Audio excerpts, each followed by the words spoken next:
Welcome to channel of Rajit classes. आज हम बात करेंगे ऑडिट डॉक्यूमेंटेशन। जो ऑडिटिंग स्टैंडर्ड जो है 230 और 230 रिवाइज उसके अंदर मेंशन किया हो गया। तो क्या है ऑडिट डॉक्यूमेंटेशन? सबसे पहले उसका स्कोप चेक कर लेते हैं। तो the standards of auditing that is SA deal with the auditors responsibility. वहां पे ऑडिटर की रिस्पॉन्सिबिलिटी डिसाइड होती है to preparation of audit documentation for the audit for the financial statement. यानी जो भी फाइनेंशियल स्टेटमेंट प्रिपेयर होता है उसके लिए उसका डॉक्यूमेंटेशन जो है वो जरूरी है। तो उसकी क्या रिस्पॉन्सिबिलिटी होती है वो यहाँ पे डिसाइड की जाती है। सेकेंड थिंग, द फंक्शंस, क्या काम करना होता है ऑडिट डॉक्यूमेंटेशन में।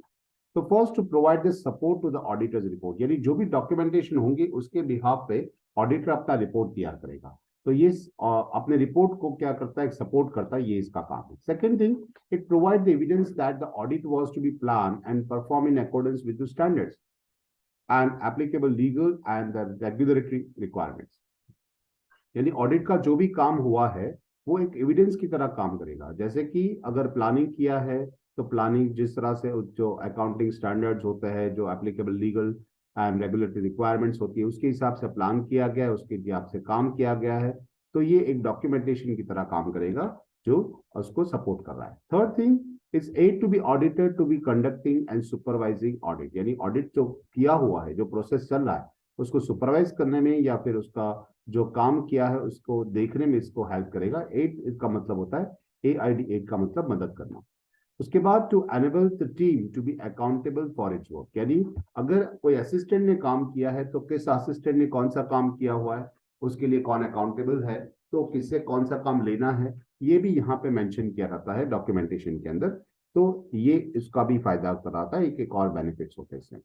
To retain the records of matter of continuing significance to the future audit. यानी फ्यूचर में अभी अगर आपको ऑडिट करना है इसी फॉर्म का, तो आपको वो मैटर्स यानी वो चीजें यहाँ पे आपको हेल्पफुल रहेगी।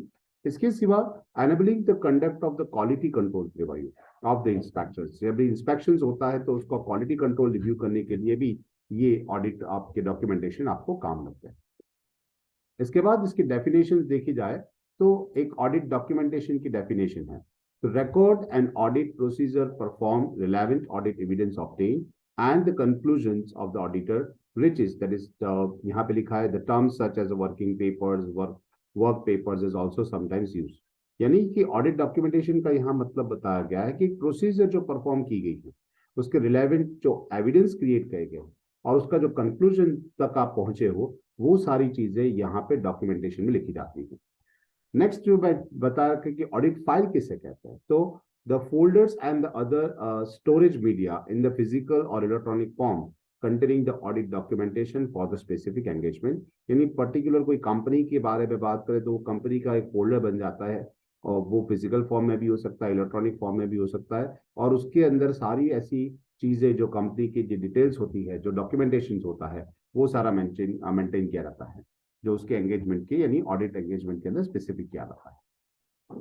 क्यों रिक्वायरमेंट्स है ऑडिट डॉक्यूमेंटेशन की जरूरत क्या है? First, the auditor shall prepare the audit documentation on the timely basis, वो टाइम से वो प्रिपेयर कर पाएगा। और second thing, the documentation of the audit procedure perform and the audit evidence obtain, और ये डॉक्यूमेंटेशन भी क्रिएट हो जाएंगे और एज अ एविडेंस भी वो काम कर पाएगा। उसके सिवा यहाँ पे assembly of the final audit file, जब आप सब फाइनल ऑडिट कर रहे हो तो सबको असेंबल करने में ही हेल्पफुल होता है। So the auditor shall be assemble the audit documentation in audit file and complete the administrative process of assembling the file audit files on a timely basis. ये समय से यानी समय के हिसाब से, जब उससे अप्रैल महीने का किया है और उसके बाद मई महीने का किया है, फिर जून महीने का किया है, तो उसके टाइम से हिसाब से वो एडमिनिस्ट्रेटिव प्रोसेस किस तरह से उसको एडमिनिस्ट्रेट किया है और किस तरह से उससे काम किया है, वो सारा एक फॉर्म में क्रिएट करके रखेगा। तो ये रिपोर्ट जो होता है, that's SOC1 required to be form to establish the policies and procedure for timely completions of the assembly of the audit files. यानी टाइमली कंप्लीट हो पाएगा। It is suggested that maximum period of 60 days from the date of auditors report, यानी auditor report तैयार करने के 60 दिन के अंदर अंदर ये ऑडिट फाइल तैयार हो जानी चाहिए। After the assembly of the audit file has been completed, जैसे ही आपका असेंबल यानी हो जाएगा, आपका ऑडिट फाइल तैयार हो जाएगी, auditor shall not be delete और डिस्कार्ड द ऑडिट डॉक्यूमेंटेशन। जो भी डॉक्यूमेंटेशन है उसको कभी वो डिलीट नहीं कर पाएगा of the any nature before the end of his retention period, जब तक उसको रिटेंशन पीरियड के अंदर रखना है वो, जो कि ICAI ने डिसाइड किया है कि करीबन ये जो होता है रिटेंशन पीरियड, वो रिटेंशन पीरियड आपका 7 ईयर्स का होता है। इसके बारे में नेक्स्ट टॉपिक हमारा है फाइलिंग ऑफ वर्किंग पेपर्स, उसके बारे में नेक्स्ट लेक्चर में डिस्कस करेंगे। Have a good day.